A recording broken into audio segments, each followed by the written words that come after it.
News live കൊച്ചിയിലേക്ക് സ്വാഗതം. ഈ വാർത്തകൾ നിങ്ങൾക്കായി അവതരിപ്പിക്കുന്നത് Leotech solar solutions powered by mile food stuffs Mookkannoor, Grazia tours and travels near Cochin airport and Cochin Kalabhavan Angamaly franchise. വൈപ്പിനിൽ കടലിൽ കുളിക്കാനിറങ്ങിയ 9ാം ക്ലാസ്സുകാരനെ കാണാനില്ല. തിരച്ചിൽ തുടരുന്നു. എറണാകുളം വൈപ്പിനിൽ കടലിൽ കുളിക്കാനിറങ്ങിയ 9ാം ക്ലാസ്സുകാരനെ കാണാനില്ല. ഫോർട്ട് കൊച്ചി സ്വദേശി മിഖായേലിനെയാണ് കാണാതായത്. പോലീസും ഫയർഫോഴ്സും തിരച്ചിൽ നടത്തുകയാണ്. ഇന്നലെ വൈകിട്ടാണ് അപകടമുണ്ടായത്. സുഹൃത്തുക്കൾ ഒപ്പമാണ് മിഖായേൽ കടലിൽ കുളിക്കാനിറങ്ങിയത്. ആകെ 5 വിദ്യാർത്ഥികളാണ് കടലിൽ ഇറങ്ങിയത്. അതിൽ 3 പേർ തിരയിൽ അകപ്പെടുകയായിരുന്നു. അതിൽ 2 പേരെ പിന്നീട് രക്ഷപ്പെടുത്തിയെങ്കിലും മിഖായേലിനെ ഈ സംഘത്തിന് കണ്ടെത്താൻ സാധിച്ചില്ല. തിരച്ചിൽ ഇപ്പോഴും തുടരുകയാണ്. ജമാഅത്തെ ഇസ്ലാമി നേതാക്കളെ കണ്ടത് അവരുടെ ആവശ്യപ്രകാരമെന്ന് മുഖ്യമന്ത്രി ആവശ്യപ്പെട്ടത് വോട്ടെന്ന് ജമാഅത്തെ ഇസ്ലാമി. വാക്പോര് തുടരുന്നു. ജമാഅത്തെ ഇസ്ലാമിയുമായുള്ള സഹകരണത്തെ ചൊല്ലി വാക്പോര് തുടർന്ന് നേതാക്കൾ. ജമാഅത്തെ ഇസ്ലാമി നേതാക്കളുമായി നേരത്തെ കൂടിക്കാഴ്ച നടത്തിയിട്ടുണ്ട് എന്ന് സ്ഥിരീകരിച്ച് മുഖ്യമന്ത്രി പിണറായി വിജയൻ. കൂടിക്കാഴ്ച ജമാഅത്തെ ഇസ്ലാമിയുടെ ആവശ്യപ്രകാരമായിരുന്നുവെന്ന് മുഖ്യമന്ത്രി വിശദീകരിച്ചു. മുഖ്യമന്ത്രി വോട്ടാണ് തങ്ങളോട് ആവശ്യപ്പെട്ടതെന്ന് വിശദീകരിച്ച് ജമാഅത്തെ ഇസ്ലാമി നേതൃത്വം രംഗത്തെത്തി. ജമാഅത്തെ ഇസ്ലാമിയുമായി CPM സഹകരിച്ചിട്ടുണ്ടോ എന്ന പ്രതിപക്ഷ ആരോപണം പൂർണ്ണമായി നിഷേധിക്കുകയാണ് മുഖ്യമന്ത്രി പിണറായി വിജയൻ. എന്നാൽ ജമാഅത്തെ ഇസ്ലാമി നേതാക്കളുമായി AKG സെന്ററിൽ കൂടിക്കാഴ്ച നടത്തിയെന്ന് മുഖ്യമന്ത്രി സമ്മതിച്ചു. ചർച്ച നടത്തിയത് ജമാഅത്തെ ഇസ്ലാമി നേതാക്കളുടെ ആവശ്യപ്രകാരമാണെന്നും അവർ പ്രശ്നക്കാർ ആണെന്ന് അവരോട് തന്നെ പറഞ്ഞിട്ടുണ്ടെന്നും മുഖ്യമന്ത്രി പറഞ്ഞു. ഇടുക്കി മറയൂരിൽ കാട്ടുപോത്ത് ആക്രമണം, വനം വകുപ്പ് വാച്ചർക്ക് പരിക്ക്. ഇടുക്കി മറയൂരിൽ കാട്ടുപോത്ത് ആക്രമണം, വനം വകുപ്പ് താൽക്കാലിക വാച്ചർക്ക് പരിക്കേറ്റു. കാന്തല്ലൂർ വണ്ണാന്തുറ സ്വദേശി C മണിക്കാണ് പരിക്കേറ്റത്. ഇന്നലെ വൈകിട്ടോടെയാണ് മറയൂർ ചന്ദന റിസർവ് വനത്തിൽ വെച്ച് മണിക്ക് നേരെ കാട്ടുപോത്തിന്റെ ആക്രമണമുണ്ടായത്. ആക്രമണത്തിൽ അദ്ദേഹത്തിന്റെ തുടയെല്ലിന് ഗുരുതരമായി പരിക്കേറ്റു. ഒപ്പമുണ്ടായിരുന്ന ആളുകൾ ഉടൻ മണിയെ തൊട്ടടുത്തുള്ള ആശുപത്രിയിൽ എത്തിച്ചു. പരിക്ക് ഗുരുതരമായതിനാൽ പിന്നീട് അദ്ദേഹത്തെ തേനി മെഡിക്കൽ കോളേജിലേക്ക് മാറ്റുകയായിരുന്നു. മണിയുടെ ആരോഗ്യനില നിലവിൽ തൃപ്തികരമാണെന്നാണ് ആശുപത്രി അധികൃതർ അറിയിച്ചു. പ്രദേശത്ത് കാട്ടുപോത്ത് ആക്രമണം രൂക്ഷമാണെന്നും നിരവധി വനം വകുപ്പ് ഉദ്യോഗസ്ഥർക്ക് ആക്രമണമേറ്റിട്ടുണ്ടെന്നുമാണ് നാട്ടുകാരും അറിയിക്കുന്നത്. കാട്ടുപോത്തുകളെ തുരുത്താനുള്ള ശ്രമം ഊർജിതമായി നടക്കുകയാണ്. വിശ്വാസിന് വധുവിനെ ലഭിച്ചു. തേജാലക്ഷ്മിയാണ് വധു. വിശ്വാസ് വധുവിനെ തേടുന്നു എന്ന പരസ്യം സമൂഹ മാധ്യമങ്ങളിൽ കഴിഞ്ഞ ദിവസങ്ങളിൽ പ്രത്യക്ഷപ്പെട്ടിരുന്നു. റെജി ഫോട്ടോ പാർക്ക് സംവിധാനം ചെയ്യുന്ന കാഞ്ചിമാല എന്ന ചിത്രത്തിൻ്റെതായിരുന്നു ഈ അറിയിപ്പ്. അന്വേഷണത്തിന് പര്യവസാനമായി വധുവിനെ ലഭിച്ചിരിക്കുന്നു. പ്രശസ്ത നടി ഉർവശിയുടെ മകൾ തേജാലക്ഷ്മി.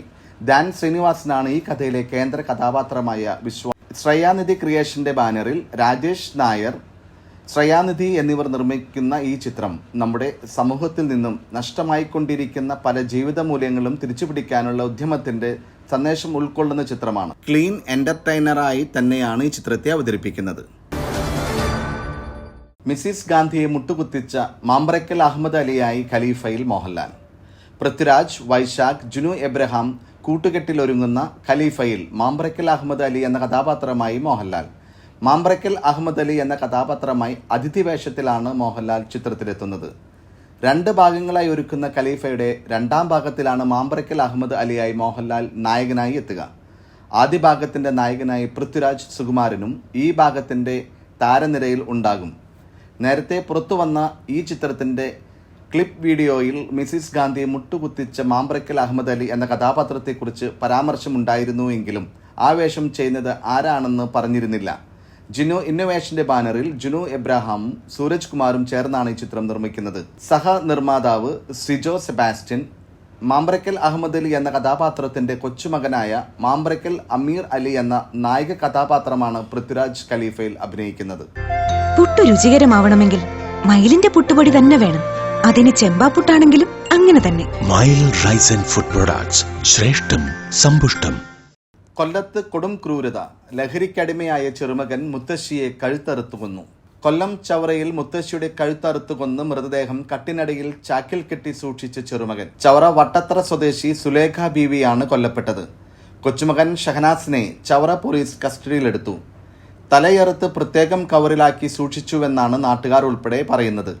കൊലപാതകം കണ്ട ഷഹനാസിന്റെ മാതാവ് മുംതാസ് ആത്മഹത്യയ്ക്ക് ശ്രമിച്ചതായും പോലീസ് അറിയിച്ചു. മുംതാസിന്റെ മാതാവിനെയാണ് ഷഹനാസ് കൊലപ്പെടുത്തിയത്. ഷഹനാസ് ലഹരിക്ക് അടിമയാണെന്നാണ് പോലീസിന്റെ പ്രാഥമിക കണ്ടെത്തൽ. പെൻഷൻ പണം ചോദിച്ചിട്ട് കൊടുക്കാത്തതിന്റെ പകയിലാണ് ക്രൂരക്കൊലയെന്നാണ് പോലീസ് ഈ ഘട്ടത്തിൽ സംശയിക്കുന്നത്. നാട്ടുകാർ വിവരം അറിയിച്ചതിനെ തുടർന്ന് സംഭവ സ്ഥലത്തെത്തിയ പോലീസ് ഏറെ പണിപ്പെട്ടാണ് ഷഹനാസിനെ കീഴ്പ്പെടുത്തിയതെന്നാണ് നാട്ടുകാർ ഉൾപ്പെടെ പറയുന്നത്. ലഹരിക്ക് ഈ വിധത്തിൽ അടിമയായ ഒരാളെ ഈ നാട്ടിൽ ഒരു നിമിഷം പോലും നിർത്തരുത് എന്നാവശ്യപ്പെട്ട് രോഷാകുലരായ നാട്ടുകാരും ശക്തമായ പ്രതിഷേധം ഉയർത്തിയിരുന്നു. ഇന്നലെ സന്ധ്യയോടെയാണ് നാടിനെ നടുക്കിയ ഈ സംഭവം നടന്നത്. മദ്യവും മയക്കുമരുന്നും ഉപയോഗിച്ച് ഇയാൾ വീട്ടിൽ വഴക്കുണ്ടാക്കുന്നത് പതിവാണെന്നാണ് അയൽവാസികൾ പറയുന്നത്. സംഭവത്തിൽ നാട്ടുകാരുടെ വിശദമായ മൊഴി പോലീസ് ശേഖരിച്ചു വരികയാണ്. മുംതാസിന്റെ ആരോഗ്യനില തൃപ്തികരമെന്നാണ് ലഭിക്കുന്ന വിവരം. നീതിക്കായുള്ള 3215 ദിവസത്തെ കാത്തിരിപ്പ്. അവൾക്കൊപ്പം എന്ന പോസ്റ്റുമായി WCC. നടിയെ ആക്രമിച്ച കേസിൽ വിധി പറയാൻ മണിക്കൂറുകൾ മാത്രം ബാക്കി നിൽക്കെ അതിജീവിതയ്ക്ക് പിന്തുണ അറിയിച്ച് WCC. അവൾക്കൊപ്പം എന്ന ഹാഷ്ടാഗിൽ നീതിക്കായുള്ള 3215 ദിവസത്തെ കാത്തിരിപ്പ് എന്ന തലക്കെട്ടിലാണ് WCCയുടെ പോസ്റ്റ്. അതിജീവിതയുടെ ധൈര്യവും പ്രതിരോധശേഷിയും പ്രകീർത്തിക്കുന്ന പോസ്റ്റ് മലയാള സിനിമാ മേഖലയിൽ ഈ പ്രതിരോധമുണ്ടാക്കിയ മാറ്റങ്ങളെക്കുറിച്ചും ഓർമ്മിക്കുന്നുണ്ട്. ഇരയാക്കപ്പെടലിൽ നിന്നും അതിജീവിതത്തിലേക്കുള്ള യാത്ര ഒരിക്കലും എളുപ്പമായിരുന്നില്ല എന്ന വാക്കുകൾ ഉദ്ധരിച്ചുകൊണ്ടാണ് പോസ്റ്ററിന്റെ തുടക്കം. അവൾ തുറന്നിട്ട പ്രതിരോധം ബാധിച്ചത് മലയാളത്തിലെ സ്ത്രീകളെ മാത്രമല്ല, സിനിമ വ്യവസായത്തെ, കേരളക്കരയെ ഒന്നാകെയാണെന്ന് WCC കുറിച്ചു. ആ പ്രതിരോധം നമ്മുടെ സമൂഹ മനസാക്ഷിയെ പൊളിച്ചെഴുതിയെന്നും മാറ്റത്തിനായി ശബ്ദമുയർത്തിയെന്നും പോസ്റ്ററിലുണ്ട്. മറ്റൊരു വാർത്തയുമായി കണ്ടുമുട്ടുന്നതുവരെ നന്ദി, നമസ്കാരം.